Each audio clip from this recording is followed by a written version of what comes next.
connecting inilah. Connecting apa nih? Transportasinya. Jangan diinjak dong.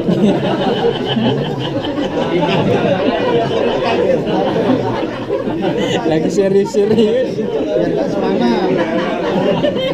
Kayaknya ngelawak nih. Oke, sambil dicari connectingnya ya. Ya sambil ini yang sambil komen Oke, Pak ya. oke, ya. Itu Pak Damdan bilang oke. Kalau bisa kasih alamat rumah sakitnya sekalian ya Mas. Oh atas nama Cahyono. Cahyono, ya. Cahyono Egida. Jadi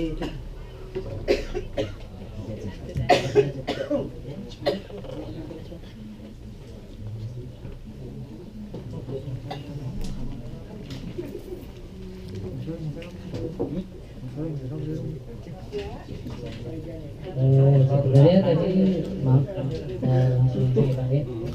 Mungkin beberapa pertanyaan dari kami sudah ada yang terjawab oleh Bapak barusan, tapi kalau saya diminta untuk menyampaikan atau saya sampaikan, sebenarnya permohonan kami minta tolong Pak untuk diperjelas masalah BPJS Ketenagakerjaan di Indonesia Pak, itu fungsinya mencakup apa saja seperti itu Pak.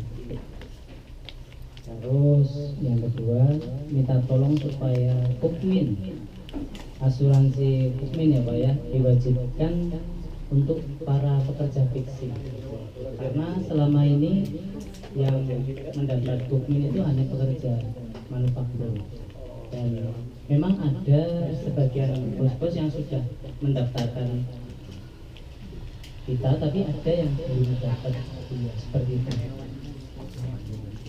Terus yang ketiga itu minta tolong supaya shelter itu tetap difungsikan dan ada Pak, karena sangat membantu sekali. Kita di sini betul-betul sangat butuh tenaga shelter untuk selalu memberi solusi masalah-masalah kita di sini. Terus minta tolong supaya ini tadi sudah dijawab sebenarnya Pak ya, para calon PMI yang khususnya phishing yang mau datang ke Korea itu tolong dipersiapkan masalah fisik, mental dan bahasa, karena ternyata di lapangan itu sangat jauh sekali Pak yang sudah kita alami dari teman-teman yang baru datang itu. Mentalnya itu kalau mentalnya melempem katakanlah, itu jangankan 1 bulan Pak, baru sehari udah mental Pak, itu pasti. Dan kita kewalahan Pak, terutama yang lama-lama ya, yang sudah lama. Biasanya yang sudah senior-senior itu dituntut untuk memberi motivasi ke teman-teman yang baru untuk mengajar itu kan. Nah, kita dituntut sama bos kita untuk dijagain, diajarin supaya bisa, dan ternyata anaknya sendiri kayak nggak ada kemauan seperti itu. Jadi di Indonesia mungkin sudah nggak ada, ya mungkin cuma sampai sini untuk batu loncatan seperti itu ya Pak. Terus ada permintaan juga dari kami supaya dikasih slip gaji seperti itu, sama seperti manufaktur, karena selama ini slip gaji kan kita nggak dapat seperti itu. Terus sebagian dari kami ada yang paspor dan ID card-nya disita. Terus tempat tinggal yang kurang layak itu ada di beberapa pos yang ngasihnya kayak maaf, jangsilnya WC-nya nggak ada, hanya ada tempat buat mandi, dan itu kadang berupa kontainer Pak. Terus ini mengenai kasus rekan kita, teman perjuangan kita yang kemarin mengalami kecelakaan almarhum Mas Aris Miko Tawang, kita merasa kejadian itu nyawa almarhum itu kayak nggak ada leleng, karena pas terjadi kejadian terus prosesi kepolisian terakhir itu selang 2 hari itu kapal langsung operasi tanpa ada sanksi. Itu kayak berjalan nggak ada masalah gitu, Pak. Padahal kalau kita lihat teman-teman di sini pasti tahu dari kesaksian teman kita yang kerja bareng almarhum itu pasti faktor kesalahan itu ada di kapten seperti itu, dan ternyata seperti nggak ada masalah dan kayak nggak ada kesalahan dari pihak kapten. Dan kita minta tolong supaya kita teman-teman fishing mungkin ada perlindungan, Pak. Maksudnya kita bila mana ada kekerasan fisik atau bahkan sampai terjadi maaf kecelakaan yang itu, kita sebenarnya nggak ada yang ingin seperti itu, tapi dan itu kita nggak ada perlindungan yang kita maaf kayak mungkin pengacara yang membantu kami secara sukarela seperti itu, Pak. Mungkin dari teman-teman itu, Pak. Dan selanjutnya mungkin dari Mas Imam ada yang mau disampaikan lagi, nanti Mas Imam. Waalaikumsalam warahmatullahi wabarakatuh. Kembali memberikan informasi sedikit tentang dari program itu, Pak. Teman kita yang meninggal 3 orang, termasuk dari PT Indonesia itu tidak memberikan santunan kematian, Pak. Kami sudah punya data sama. P2P ya? Dari Mas Sarmo, Mas Lokman, Mas Abdul Mubarak.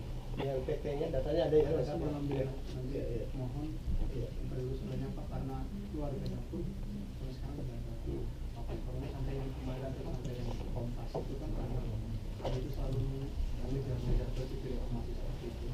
Ini ada 2 lagi ternyata masing-masing Mas Novo kirain dari kami itu sudah semua, ternyata ini Mas Lindu yang dari Jakarta masih tahu karena Mas Denny sekarang lagi kerja, jadi langsung ngabarin kami. Dia langsung dapat nomor semua PT Indo, agensi Korea, sama nomor telepon keluarga.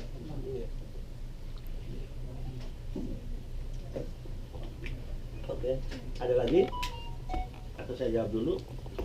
Jawab dulu, Pak.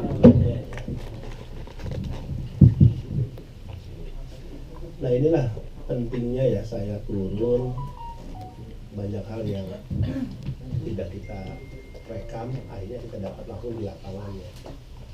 Saya ingin bercerita ke belakang nih. Saya ini kan 3 tahun lebih mimpin BP2MI. Setiap tahun anggaran itu selalu ada perjalanan luar negeri untuk kepala badan. Itu ada. Untuk menteri ada, untuk kepala badan ada.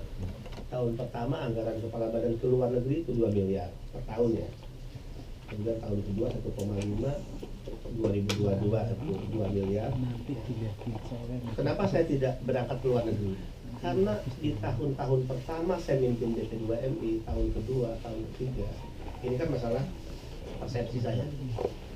Banyak hal yang harus dapat pembenahan, banyak program yang harus lebih ya menyentuh apa ini pekerja migran, sehingga anggaran itu saya alihkan. Misalnya, mana ada sih sejarahnya G2G digratiskan prelimnya, kan dulu dipungut. Seperti contoh lah, itu kan bukan barang kecil anggarannya, ya sekian belas ribu misalnya digratiskan, tidak dipungut lagi anggarannya. Pelepasan dengan penghormatan negara, menghadirkan orang-orang penting tidur 1 malam di hotel bintang 4, kayak program-program gitu. Itu sebetulnya bukan gagah-gagahan, enggak, tapi karena memang PM itu harus diperlakukan begitu. Dan saya ingin yang ditempatkan oleh swasta itu ngikut gitu, ya.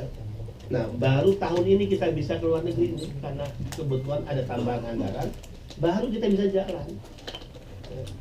Dan saya bersyukur saya nggak nyalon legislatif dari luar negeri, ya. Jadi bebas kan, Coba kalau saya nyapil dapil luar negeri, Pak Benny datang mau kampanye. Nah itu kerennya kepala badan lah ya. Padahal kalau saya pikirannya politik, ya udah mumpung nih saya kepala badan nyalon di luar negeri, kali aja dapat suara di luar negeri, enggak. Ya, saya nggak mau tugas-tugas kemanusiaan ini dikotori dengan politik. Ya. Jadi saya tidak nyalon dapil luar negeri, jadi kayak begini datang kemanapun bebas. Oke, sekarang terkait isu-isu tadi, ya. Saya baru tahu nih ternyata tidak pernah diberikan apa tadi slip gaji. Ibu direktur nggak pernah tahu slip gaji mereka nggak pernah diberikan kepada mereka. Hah? Belum tahu, mau tahu sekarang. Oke, padahal itu kan hak. Berapa uang yang kita terima, mana catatannya rinciannya kan gitu. Itu di kerja dimanapun ya begitulah, di kantor pemerintahan juga sama. Itu ada slipnya. Oke, itu jadi isu poin Bu yang kita masukkan untuk besok. Ya. Kemudian tadi yang disampaikan oleh Mas ini, ya. Apa tadi Mas?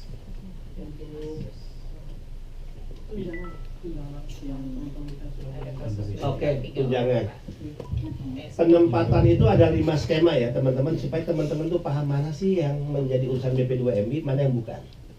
5 skema nih penempatan. Kalau skema besarnya 2, G2G, P2P, ini yang besar. G2G itu adalah ya government to government. Negara yang menempatkan di Indonesia adalah BP2MI. Diterima di sini oleh negara, jadi perjanjian antar negara. Oke. Sehingga A sampai Z ya, itu semua ditangani oleh BP2MI, yaitu G2G. Ini kan G2G nih, banyak ya.